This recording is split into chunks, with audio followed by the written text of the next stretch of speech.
안녕하세요 여러분. 자음과 모음의 철학자가 들려주는 철학 이야기, 신채호가 들려주는 자각론 이야기 그 마지막 시간입니다.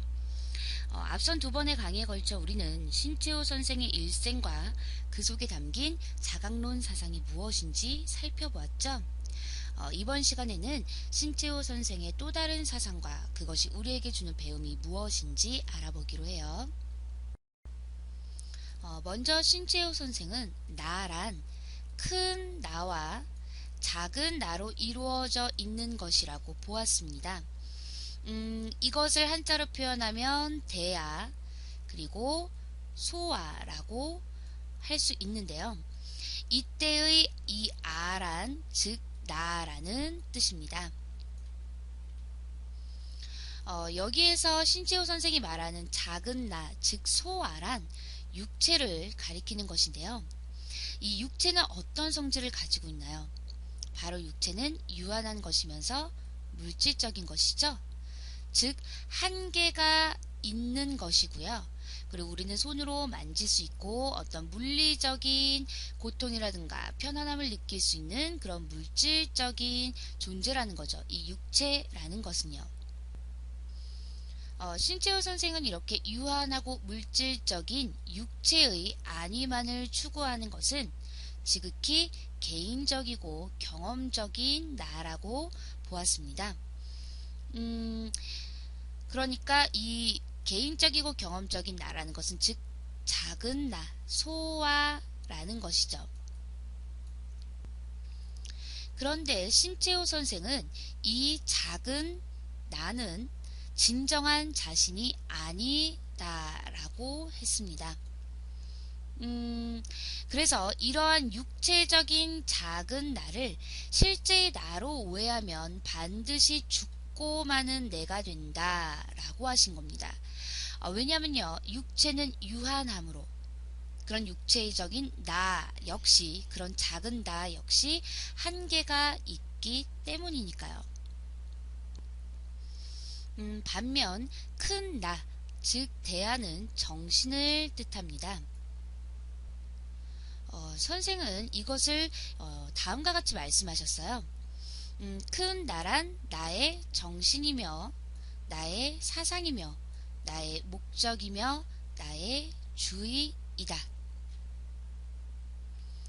즉 신채호 선생이 말하는 이 큰 나는 자신이 추구하는 신념 그리고 그것을 지키고자 하는 의지 등을 모두 포함한 모든 정신이라는 거죠. 신채호 선생은 이러한 큰 나야말로 진정한 자신이라고 보았습니다.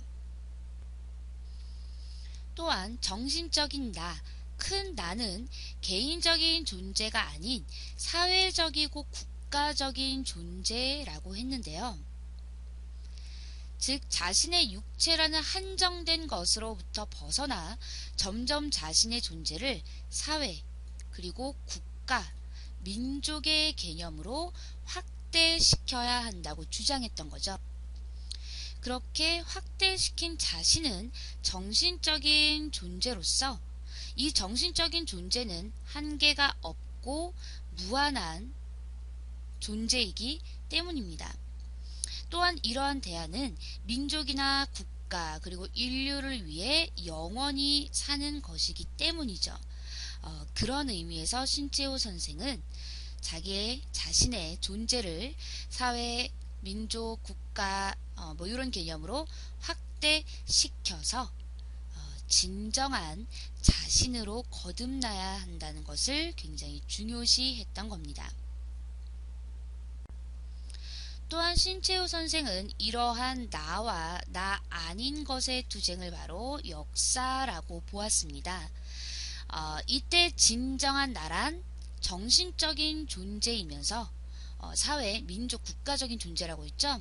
이러한 나와 대치되는 것이 바로 나 아닌 것입니다. 자신의 정신, 사상, 목적, 신념과 대치되는 것, 자신의 민족 그리고 국가와 대치되는 것이 바로 나 아닌 것이죠. 역사란 바로 이것들이 서로 투쟁을 벌이며 끊임없이 변모하고 발전하게 되는 것이라는 게 바로 신채호 선생의 역사관인 겁니다. 그런데 이때 당시 신채호 선생이 말하는 나란 바로 민족을 가리켰는데요. 그런 의미에서 이때 당시 신채호 선생은 역사란 민족과 그 민족에 상대되는 다른 민족의 투쟁이었던 겁니다. 역사를 이렇게 보는 이런 시각을 바로 민족사관이라고 불렀던 거죠. 이때 당시는 일본의 지배를 받던 때로서 독립을 염원하던 때이기 때문에 이런 민족사관과 같은 역사관은 어떻게 보면 당연한 것이었죠.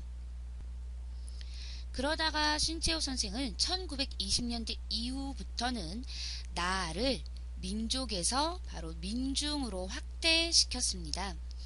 이것은 우리 민족뿐만이 아니라 세계에 억압받고 있는 모든 민중을 바로 역사의 주인공으로 확대시켰던 것이죠. 이러한 것을 바로 민중사관이라고 합니다.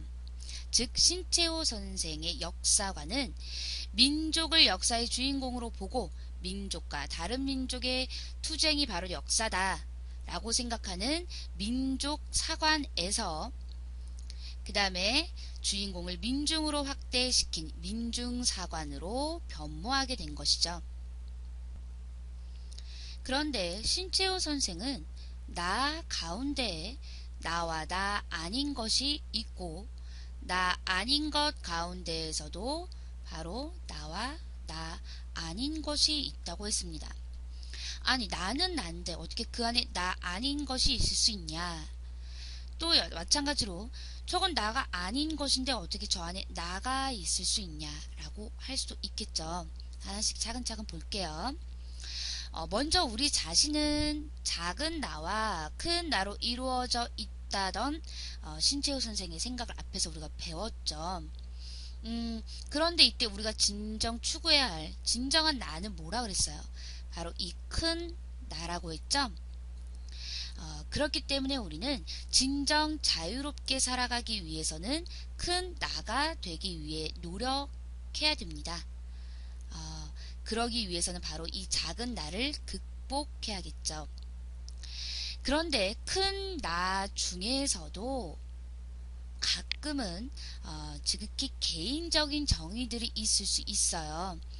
그런데 그보다 우리는 바로 이 진정한 대의 큰 뜻, 나 개인보다는 모두를 위한 어떤 그런 대의를 따라야 하고 그러기 위해서는 대의가 되지 못하는 것은 극복해야 한다는 겁니다.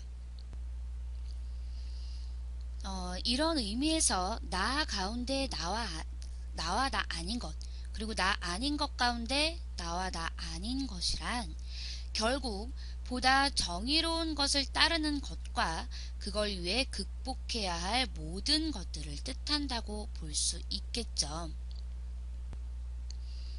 본문의 내용을 예로 들어볼까요? 주인공 선우는 친구들 위해 굴림에서 힘을 휘두르는 승기의 행동에 맞서게 되죠. 하지만 이건 쉬운 일이 아니었습니다. 주변에서 힘 좀 쓴다 하는 친구들에게 당당히 맞서서 잘못을 지적하는 것은 굉장히 큰 용기가 필요한 일이니까요. 이때 만약 선우가 괜히 자신만 피곤해질 수도 있다는 생각을 하고 승계에게 빌붙거나 아니면 승계 잘못된 행동을 모른 척한다면 이것은 바로 작은 나의 모습일 겁니다.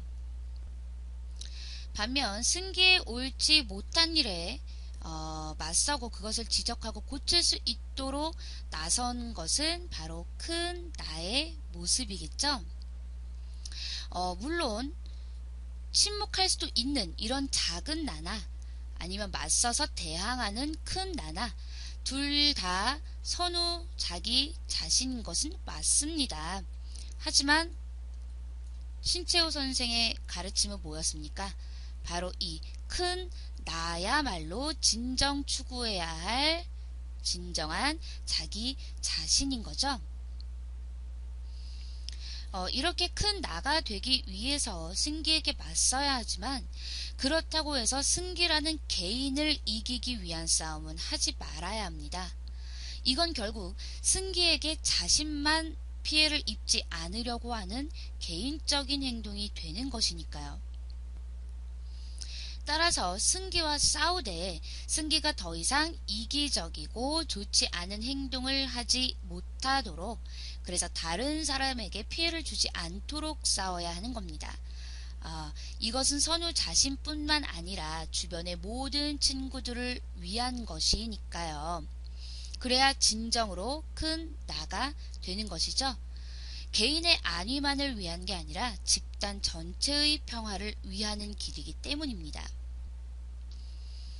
그런 의미에서 나와 나 아닌 것의 투쟁은, 즉 나 가운데 나와 나 아닌 것의 투쟁이자 나 아닌 것 가운데 나와 나 아닌 것의 투쟁입니다.